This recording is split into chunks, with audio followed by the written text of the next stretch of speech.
todo esto. Sabemos que tenemos 4 ejes fundamentales en la historia de la música universal, que es la música étnica, la música folclórica, la música popular y la música llamada erudita, de las grandes formas, o académica. Voy a describir sucintamente cada una de ellas. La música étnica está vinculada a la etnia, a los pueblos, inclusive a veces a las religiones. Fácilmente podemos identificar la música hindú, por ejemplo, como música étnica. Escuchamos música hindú, todos nos damos cuenta que tiene que ver con su etnia. Las músicas africanas, rítmicas, de ciertas tribus y pueblos del África. Y, ¿por qué no?, la música judía sinagogal. Ahí tenemos también la música étnica, o sea, referida a los pueblos, a la cultura. Después pasamos con un poquito más de complejidad a la música folclórica. Las músicas folclóricas son vinculadas a la geografía, a las regiones, a los lugares donde se desarrollan. Entonces, el ejemplo que más fácil me sale son músicas folclóricas argentinas. La samba con Z,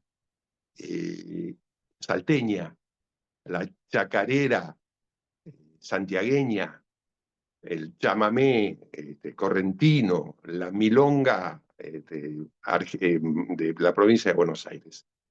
Seguramente en Ecuador y en otras partes de la Sudamérica identifican ustedes las músicas folclóricas vinculadas a las regiones. Seguramente, yo no la conozco, pero ustedes seguramente que sí.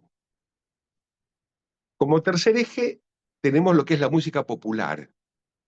La música popular se desarrolla en las grandes ciudades, donde hay cruces y encuentros de diversas culturas.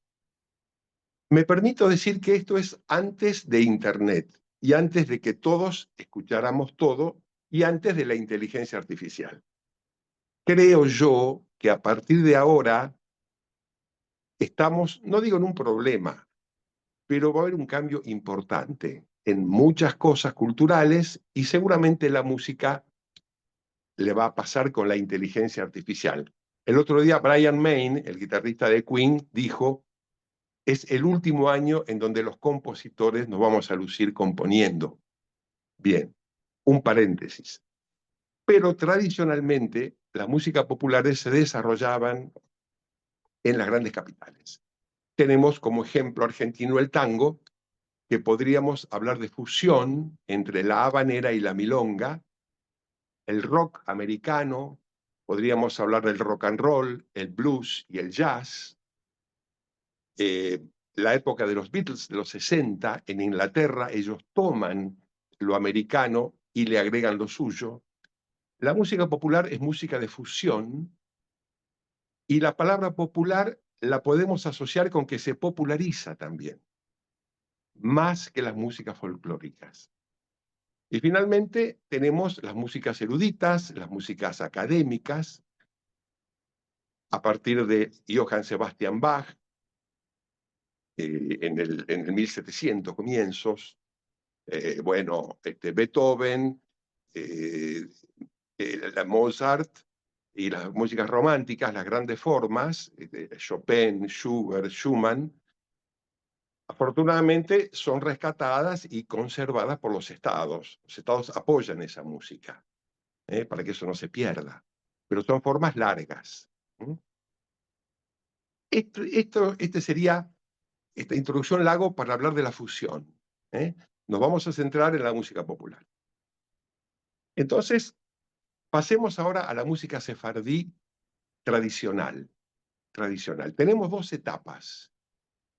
Tenemos una primera etapa antes de la expulsión de España, antes de 1492.